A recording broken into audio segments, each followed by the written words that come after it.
Asociación Regional de Canales de Televisión de Señal Abierta de Chile, Arcatel, presenta Portavoz Noticias. ¿Cómo están, auditores y auditoras? Les damos la bienvenida a una nueva entrevista del día domingo aquí en Portavoz Noticias. Ya estamos adentrados en el mes de noviembre, mes de la obesidad y la diabetes. Obesidad que padecen un 30% de los adultos en el país, que es una materia donde definitivamente hay que poner urgencia, buscar soluciones. Y para conversar un poco más respecto a esto, las medidas y los problemas que podría traer, conversamos con el cirujano digestivo y jefe de la Unidad de Diabetes y Obesidad de la Clínica Universidad de los Andes, Alex Escalona. Doctor, ¿cómo está? Hola, muy buenos días. ¿Cómo están ustedes? Muchas gracias por la invitación. Muchas gracias por venir, doctor. Acá definitivamente hay harto que desentrañar. Doctor, yo creo que partamos de lo más básico cuando hablamos de obesidad y de diabetes. ¿Con qué nos estamos enfrentando realmente para que la ciudadanía y la gente en sus casas tenga una buena noción de base? Mira, cuando hablamos de estos dos grandes problemas de salud en Chile y el mundo, hablamos probablemente de las enfermedades que son de mayor prevalencia y de importancia en la calidad de vida de los habitantes adultos en nuestro país y en el mundo, y también que afecta mucho la expectativa de vida. La obesidad en nuestro país afecta a más del 25-30% de los adultos, el sobrepeso afecta casi a un 70% de la población. Y diabetes también ha ido aumentando mucho en el último tiempo. Inicialmente era cerca de un 10% y hoy día se estima que es más de un 15% de la población adulta en Chile tiene diabetes tipo 2. Y son porcentajes muy altos, son enfermedades que tienen como consecuencias otras enfermedades que afectan básicamente la calidad de vida de las personas por un lado, y por otro lado también afectan mucho la expectativa de vida porque disminuyen la esperanza de vida a través de aumento de riesgo cardiovascular por un lado y también de algunos cánceres por otro lado. Perfecto. Primero que todo, marcar la diferencia, doctor. Usted se refirió a la diabetes tipo 2. Hay otros tipos de diabetes para que la gente sepa en sus casas cuál es la diferencia entre la diabetes tipo 1 y la diabetes tipo 2. Correcto. Cuando se habla de diabetes en general, se habla de las enfermedades que cursan con una glicemia de ayuna o de azúcar elevado en sangre. Eh, la razón por la cual las personas pueden tener este azúcar elevado en sangre puede ser diferente y ahí hay diferencia entre distintos tipos de diabetes, pero lo que tienen en común todas las diabetes es que el azúcar en sangre está normalmente elevado por sobre lo normal. En el caso de la diabetes tipo 2, el origen del problema básicamente tiene que ver con resistencia a la insulina propia. Los pacientes van perdiendo la capacidad de lograr metabolizar el azúcar hacia las células y eso va produciendo un llamado hiperinsulinismo hasta que llega un punto en que la insulina finalmente propia no es capaz de lograr controlar este azúcar en sangre y empieza a elevarse por sobre lo normal. Distinto de otros diabetes en las cuales el problema tiene que ver con que la insulina o no está por deficiencia de insulina o tiene alguna deficiencia. Ahora, cuando hablamos de diabetes, la mayoría de los pacientes con diabetes tienen diabetes tipo 2, por lo tanto es la diabetes de la cual estamos hablando es la más prevalente, la más frecuente y la que habitualmente le afecta a la mayoría de los pacientes que tienen diabetes diagnosticada por su médico tratante, por algún especialista en salud. Perfecto. Doctor, y usted anteriormente se refirió a cómo afectan la calidad de vida a los pacientes que padecen esta diabetes. Hemos visto por un lado que están los casos de quienes tienen que inyectarse insulina, casos más extremos en los que hemos visto amputaciones asociadas a la diabetes. Sería bueno hacer quizás un diagnóstico más general de qué enfrenta una persona que ya empezó a padecer diabetes y cuáles son las precauciones que tiene que tomar desde el minuto en el que ya está diagnosticado. Claro, la diabetes es una enfermedad bastante compleja porque inicialmente no da muchos síntomas, no da molestias, es bien inaparente y puede diagnosticarse en etapas bien precoces, básicamente a través de evaluación de exámenes de sangre o a través de exámenes de punción donde se analiza el azúcar en la sangre y que esté elevada, pero eso puede no ser sintomático, puede que eso no dé síntomas, no dé molestia y por lo tanto es bien importante desde el punto de vista de evaluación hacerse controles médicos, hacerse exámenes de sangre que den cuenta de los niveles de glicemia en ayuna o dependiendo de la evaluación de algún especialista, quizás se requiere algún estudio más específico para evaluar la posibilidad de diagnóstico de diabetes tipo 2. Cuando esta enfermedad da síntomas, normalmente se trata de una enfermedad que ya lleva bastante más tiempo de evolución y no está bien controlada. Los síntomas de una diabetes no controlada tienen que ver con que se elimina esta azúcar que sobra de alguna forma en la sangre a través de la orina, se produce lo que se llama polidipsia, poliuria, o sea, aumento en la cantidad de orina que se elimina producto de que está esa orina con mucho azúcar, y esa eliminación de orina mayor de lo normal tiene como consecuencia deshidratación y los pacientes normalmente están tomando más agua, están tomando más líquido porque se deshidratan como consecuencia de perder orina porque tienen el azúcar muy elevado en sangre y posteriormente en la orina. Esos son los síntomas iniciales de la diabetes en el fondo. Ahora, a más largo plazo, cuando la diabetes no se controla bien, puede haber complicaciones producto de glicemias de ayuno o durante las 24 horas del día elevadas en sangre, y esas complicaciones se dividen básicamente en dos tipos, son las llamadas micro y macrovasculares en términos médicos, pero básicamente lo importante es que esto va produciendo daño en distintos órganos del cuerpo, dentro de los cuales destacan la retina, el riñón, el cerebro, el corazón, el sistema neurológico también, van perdiendo muchas veces la sensibilidad, especialmente en los pies. Muchas veces aparecen heridas en los pies, lo que se llama pie diabético, y esas heridas cuesta más que cicatricen por muchos factores, porque la irrigación de sangre en estas heridas en las extremidades inferiores está disminuida, la sensibilidad está disminuida, entonces los pacientes no se dan cuenta que tienen heridas y se dan cuenta cuando a veces están muy avanzados en etapas de infección, etcétera, a veces requieren incluso de amputaciones. Esas ya son las complicaciones de largo plazo de una diabetes que no está bien controlada. Perfecto. Doctor, un poco en el mismo marco y lo que mencionaba usted de la importancia de hacerse estos chequeos periódicos, los exámenes de sangre, antes ya de tener la diabetes propiamente tal, y basándome un poco en lo que se refería de que no se presentan mayores síntomas, aparece este concepto de la resistencia a la insulina, ¿no? Que es quizás un primer indicador que dice, ok, todavía estamos a tiempo para revertir esta situación con una buena alimentación, con cambios en los hábitos. ¿Cómo se da este primer paso y cómo finalmente el salto da de la resistencia a la insulina ya a una diabetes propiamente tal? Claro, ese es un concepto relativamente nuevo en este tema. El hecho de que los pacientes no es que de un día para otro amanezcan con diabetes tipo 2 propiamente tal. Normalmente estas enfermedades empiezan a aparecer en forma lenta y progresiva. Inicialmente aparece lo que se llama una resistencia a la insulina periférica, luego aparece lo que se llama una prediabetes, o sea, se empieza ya a elevar el nivel de glicemia o azúcar en la sangre dentro de un rango relativamente limitado.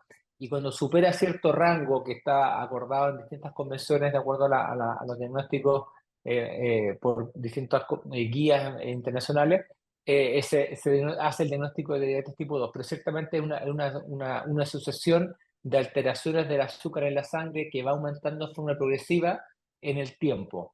¿Qué es lo importante? Es que normalmente esto es posible de prevenir, especialmente cuando están en etapas precoces, o sea, especialmente en resistencia a insulina y prediabetes es posible hacer una reversión de esta condición, y eso en pacientes con sobrepeso u obesidad se logra a través del control del exceso de peso corporal. O sea, los pacientes que tienen sobrepeso u obesidad y tienen resistencia a insulina, prediabetes e incluso eventualmente quienes tengan diabetes, si logran una buena baja de peso, pueden tener lo que se llama remisión de la enfermedad. Esto no es una curación, pero logran una remisión, lo cual significa que logran volver a tener glicemias de sangre normales, tanto en ayuno como luego de alimentarse o de comer, sin necesidad de uso de fármacos o medicamentos. Por supuesto, esto está supeditado a un control médico, está supeditado a que mantengan estos condiciones que les permiten mantener un peso normal o peso saludable. Si eso se pierde, o sea, si vuelven a recuperar peso, estas enfermedades pueden volver a reaparecer con todas las complicaciones que tienen en forma secundaria. Perfecto, pero esto con estas etapas más bien iniciales, o sea, una vez que uno ya llegó a una etapa más extrema, más final, es aprender a convivir con la enfermedad. Claro, o sea, a ver, en las etapas iniciales es más fácil la reversión de la enfermedad o la remisión, pero en etapas más avanzadas, ya en pacientes con diabetes tipo 2, sí también es posible una remisión de la enfermedad. Por supuesto, cuando la cantidad de tiempo con diagnóstico de diabetes no supera cierta cantidad de tiempo, la intensidad del daño que hay por producto de la diabetes, etcétera. O sea, hay varias condiciones que se tienen que dar para que la enfermedad logre remisión. Y así todo, incluso si la enfermedad no logra remisión, el control de la obesidad, el control del exceso de peso corporal en pacientes con diabetes tipo 2 logra mejorías importantes en el control de la diabetes. O sea, los pacientes podrían, por ejemplo, disminuir el uso de fármacos o medicamentos o dejar de requerir insulina, inyecciones de insulina y pasar solamente a controlarse con medicamentos orales, que facilita mucho más el control de la enfermedad y lo hace mucho más asequible, más simple, más fácil. Que aquí estamos hablando de las gamas de las metformina, podría ser, ¿no? Claro, metformina es uno de los fármacos más usados en el control de la diabetes tipo 2 dentro de muchos más que existen actualmente. Perfecto. Doctor, y ya vamos a profundizar y ya vamos a hablar sobre todo lo que tiene que ver con el control del peso en lo que viene a ser la implicancia en la diabetes, pero vamos a un pequeño corte comercial y ya seguimos hablando aquí en Portavoz Noticias.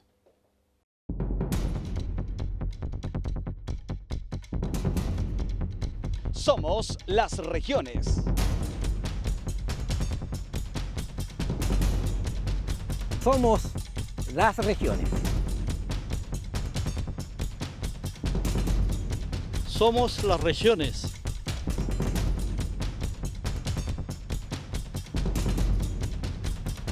Somos las regiones.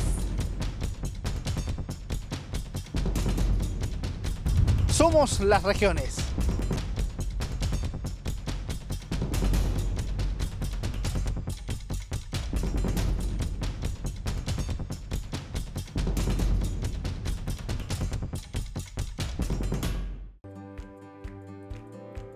La encuesta CACEN es una herramienta que nos permite avanzar hacia un mejor país. Cuando respondes la CACEN, aportas una pieza fundamental para que el Estado conozca las distintas realidades y necesidades que se viven en Chile y a que se desarrollen mejores políticas públicas en materia de educación, salud, beneficios sociales, entre otras. Desde el 1 de noviembre de 2024 y hasta el 31 de enero de 2025, se entrevistará a miles de hogares en un proceso confidencial, anónimo y seguro. Tu hogar es una pieza clave. Te invitamos a ser parte de la CACEN, porque con tu respuesta construyes Chile. Conoce más en cacen2024.cl y en nuestras redes sociales. Ministerio de Desarrollo Social y Familia, Gobierno de Chile. Chile avanza contigo.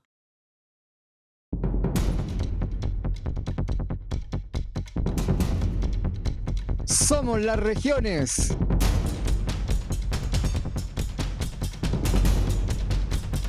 Somos las regiones. Somos las regiones.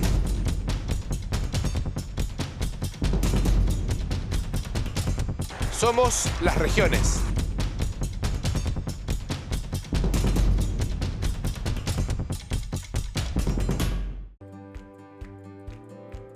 La encuesta CACEN es una herramienta que nos permite avanzar hacia un mejor país. Cuando respondes la CACEN, aportas una pieza fundamental para que el Estado conozca las distintas realidades y necesidades que se viven en Chile y a que se desarrollen mejores políticas públicas en materia de educación, salud, beneficios sociales, entre otras. Desde el 1 de noviembre de 2024 y hasta el 31 de enero de 2025, se entrevistará a miles de hogares en un proceso confidencial, anónimo y seguro. Tu hogar es una pieza clave. Te invitamos a ser parte de la CACEN, porque con tu respuesta construyes Chile. Conoce más en cacen2024.cl y en nuestras redes sociales. Ministerio de Desarrollo Social y Familia, Gobierno de Chile. Chile avanza contigo. Perfecto, ya estamos de vuelta después de un pequeño corte comercial y ya estábamos conversando respecto a la diabetes, la obesidad, las medidas de control y doctor. Ahora toca hablar de lleno y puntualizar respecto a lo que son las cirugías digestivas, las cirugías gástricas para ayudar a lo que es esta baja de peso y a fin de cuentas poder compensar, ¿no?, los niveles de glucosa en la sangre, los distintos niveles que generan desbalance en el organismo. Doctor, cuéntenos cuáles son las alternativas que hay hoy en día con respecto a las cirugías digestivas y cómo puede beneficiar o ayudar a cada uno de los pacientes. Claro, conversábamos recién respecto de la importancia que tiene el control del exceso de peso corporal, sobrepeso u obesidad en pacientes que tengan diabetes tipo 2. Normalmente ese control del exceso de peso corporal se realiza a través de tratamientos que se llaman médicos, donde hay cambios de hábitos de alimentación, cambios de conductas alimentarias, actividad física y medicamentos orales o inyecciones. Esa es como la primera fase de tratamientos para lograr ayudar a personas a revertir su exceso de grasa corporal o su obesidad, y que sabemos que les ayuda mucho al control de enfermedades, muchas enfermedades incluyendo diabetes tipo 2. A veces eso no logra ser suficiente para el control del peso o del control de las enfermedades o de ambas, y es en ese escenario donde se empieza a ver alternativas un poco más grandes, más eficaces, como segunda fase o tercera alternativa de tratamiento, y ahí las cirugías tienen un rol muy significativo y muy importante. Existen muchas cirugías que se llaman bariátricas o cirugías para el tratamiento de la obesidad descrita y se realizan en todo el mundo, y son dos probablemente las más realizadas en todo el mundo y en nuestro país. Estas son el bypass gástrico inicialmente, que es la cirugía más antigua realizada en todo el mundo y en nuestro país, y la gastrectomía en manga, que tiene una historia de cerca ya de 20 años de realización en Chile y el mundo. Son operaciones que son muy eficaces en el control del exceso de peso corporal por diferentes mecanismos, mucho más eficaces que los tratamientos médicos convencionales, y donde más está descrito la posibilidad de que exista una remisión o reversión de enfermedades, incluyendo diabetes tipo 2. Perfecto. Cuando hablamos del bypass y cuando hablamos ya de la manga gástrica, ¿cuáles son las principales diferencias que vendría viéndose en cada una de las intervenciones? La gastrectomía en manga o manga gástrica es una operación que consiste en la extirpación de un segmento del estómago. Solamente se opera el estómago, y se reduce el volumen total de capacidad gástrica en varias veces. En el fondo se reduce cerca de un 20% del tamaño o del volumen inicial, del volumen normal del estómago.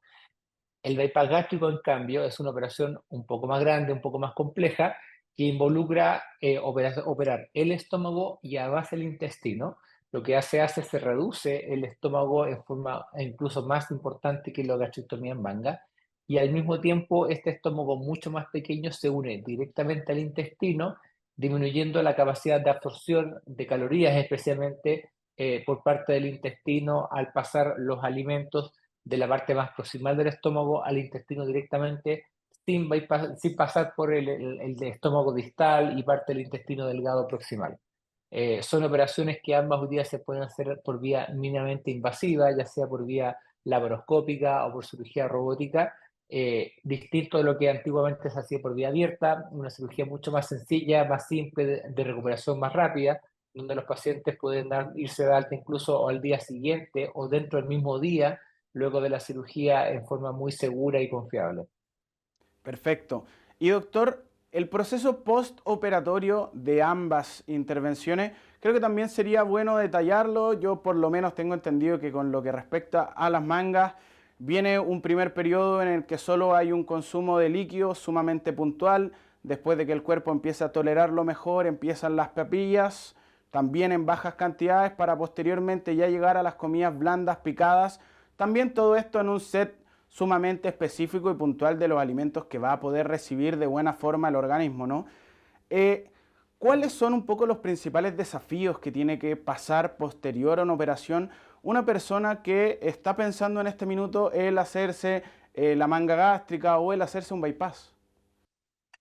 Mira, lo primero es tener una buena evaluación médica por un equipo de tratamiento multidisciplinario que tenga experiencia en estos temas, y que si efectivamente se recomienda una cirugía, que tenga una buena preparación, buena educación y entender de qué se trata. La cirugía es probablemente el hito inicial, donde comienzan los cambios de hábitos de alimentación, de actividad física, de conductas alimentarias, que es un proceso ya bastante más largo.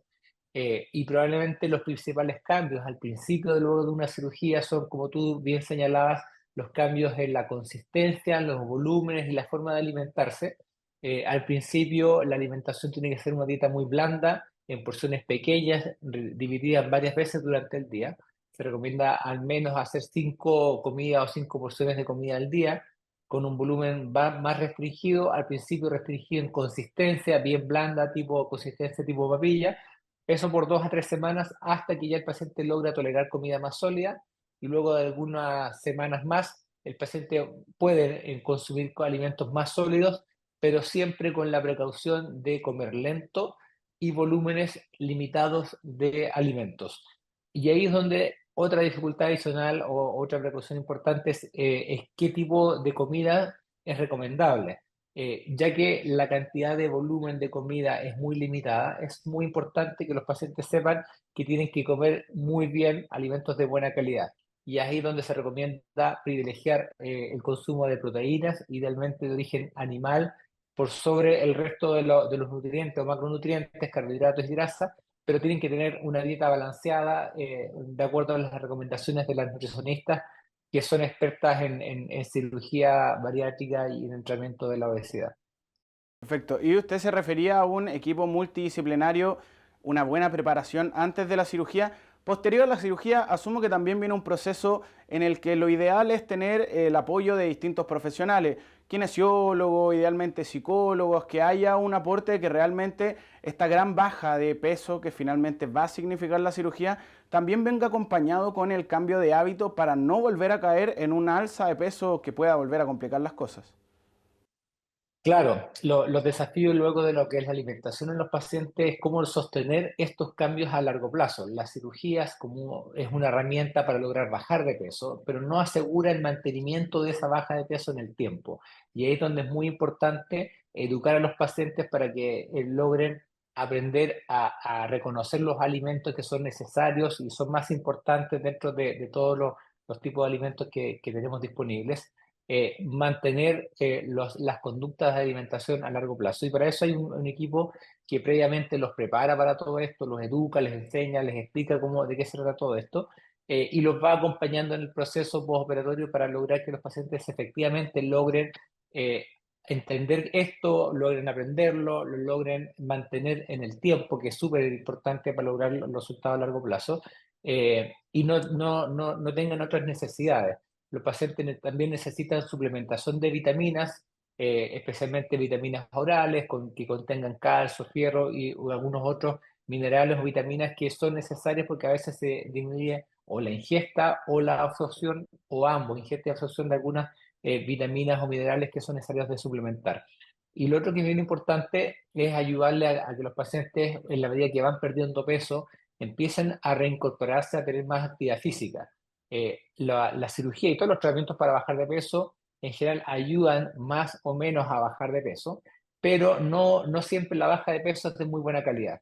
Especialmente cuando las bajas de peso son de muchos kilos, los pacientes pueden perder una buena cantidad de masa muscular, que no es bueno para los pacientes. Y parte de eso también hay que ayudarles, explicarles, enseñarles y ayudarles a que eso ojalá no ocurra. Y eso se puede evitar o prevenir a través de una alimentación de buena calidad, privilegiando nuevamente las proteínas dentro de todos los alimentos que consuman los pacientes, y haciendo actividad física también con recomendaciones de kinesiólogos, expertos en actividad física, que les permitan mantener o aumentar la masa muscular. Y ahí inicialmente lo que más se recomienda probablemente son ejercicios de fuerza o de resistencia, para que una vez que ya ha pasado el tiempo puedan combinarlo con ejercicios aeróbicos o que aumenten la frecuencia cardíaca o cardiovascular.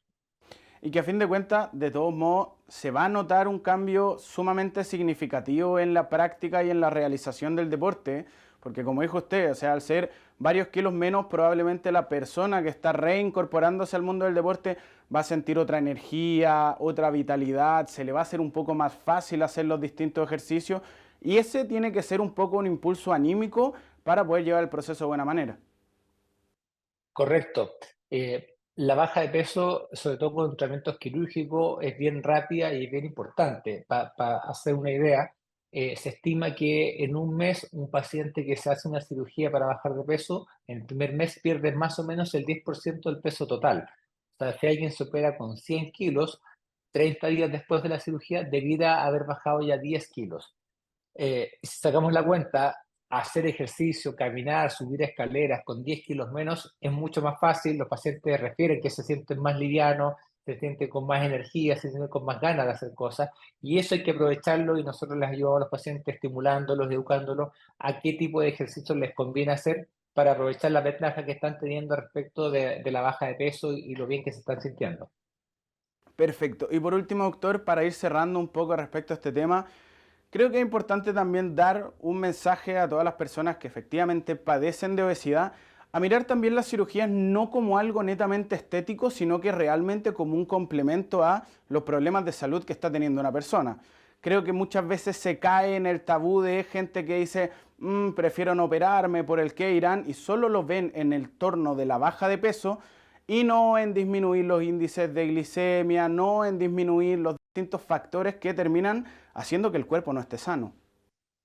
Correcto. El objetivo central de la cirugía de la obesidad o bariátrica es mejorar la calidad de vida de los pacientes, disminuyendo las enfermedades que tengan, mejorando el control de las enfermedades asociadas al peso. Y lo otro que es muy importante es que los pacientes también mejoren la expectativa de vida. O sea, los pacientes que se hacen una cirugía para bajar de peso por obesidad viven más años que si no se realizara la cirugía. Ciertamente, en la baja de peso mejora la autoimagen, mejora la autoestima, y eso también es algo que se observa y se describe en pacientes que se hacen cirugías para bajar de peso, pero es un objetivo secundario, no es el objetivo principal. El objetivo principal de la cirugía bariátrica tiene que ver con mejorar calidad de vida y expectativa de vida de los pacientes con obesidad. Perfecto, entonces con esa información, con todos los detalles respecto a lo que es la diabetes, obesidad y maneras de prevenirlo, damos por terminada esta entrevista del día domingo con el doctor encargado de la unidad de diabetes y de obesidad de la Clínica Universidad de los Andes, también cirujano digestivo, Alex Escalona. Doctor, muchas gracias por acompañarnos.